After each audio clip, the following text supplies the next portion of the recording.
Welcome back to Bike Banter, where we dive into the latest in the biking world. Today, we're going to check out a ride that's been catching some attention lately, the 2025 Honda CB200X. Now, if you're into adventure touring, but don't want something too heavy or intimidating, this might just be the bike for you. The CB200X is Honda's answer to riders who want a little bit of everything. It's versatile, compact, and designed for both city riding and light off-roading. Let's start with the engine. It's powered by a 184cc, single-cylinder engine that gives you about 16.5 horsepower. Now, that might not sound like a ton compared to bigger bikes, but what it lacks in sheer power, it makes up for with its lightweight frame and ease of handling. The engine is smooth and refined, which is classic Honda. It's not a beast, but it's more than capable for daily commutes and weekend adventures. The 2025 version comes with some subtle but solid updates. For one, the design has been refreshed. It's got that aggressive, sporty look with a taller stance, thanks to the beefy front fairing and the raised handlebars. It's kind of a cross between a street bike and a full-on adventure tourer, making it a perfect blend for anyone who doesn't want to go too extreme in either direction. Comfort-wise, Honda's done a great job. The seat is wide and cushy, and the upright riding posture means long rides won't leave you sore. The windscreen does a decent job of keeping the wind off your chest when you hit higher speeds, which is a nice touch for those longer highway stretches.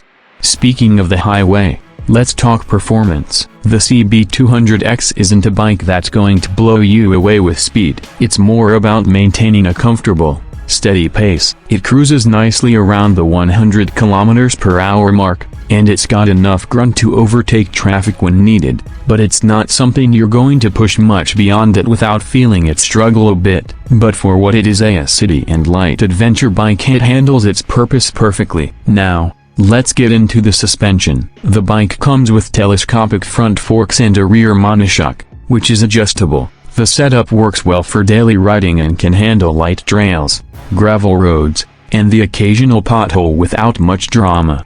However, if you're looking to take it on rugged off-road adventures, you might find its limitations. But again, it's not meant to be a full-on dirt bike, so it's all about managing expectations. One thing I've noticed and appreciated is the braking system. Honda's equipped the CB200X with a front and rear disc setup, along with single-channel ABS. It's reliable and gives you a lot of confidence, especially in tricky weather or on loose surfaces. The ABS isn't over-intrusive, which is always a plus. Let's talk features real quick. You get a fully digital instrument cluster, which is neat and easy to read. It displays all the essentials: speed, fuel gauge, gear position, and more. There's even a little eco indicator to help you ride more efficiently, which is a cool touch for those of us who like to maximize fuel economy.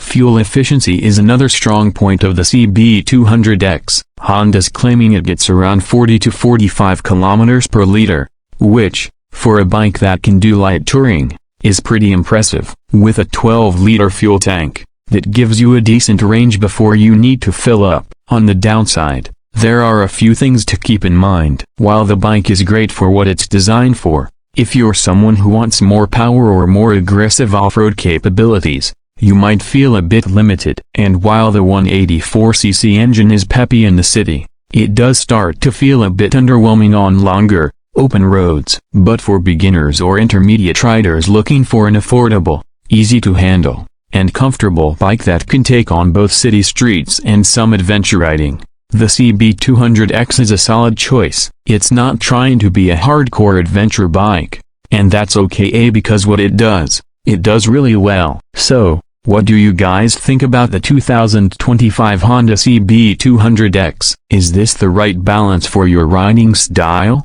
or are you after something with a bit more power? Let me know in the comments below. And as always, if you enjoyed the video, don't forget to hit that like button, subscribe to Bike Banter for more reviews and discussions, and I'll catch you on the next ride. Thanks for watching.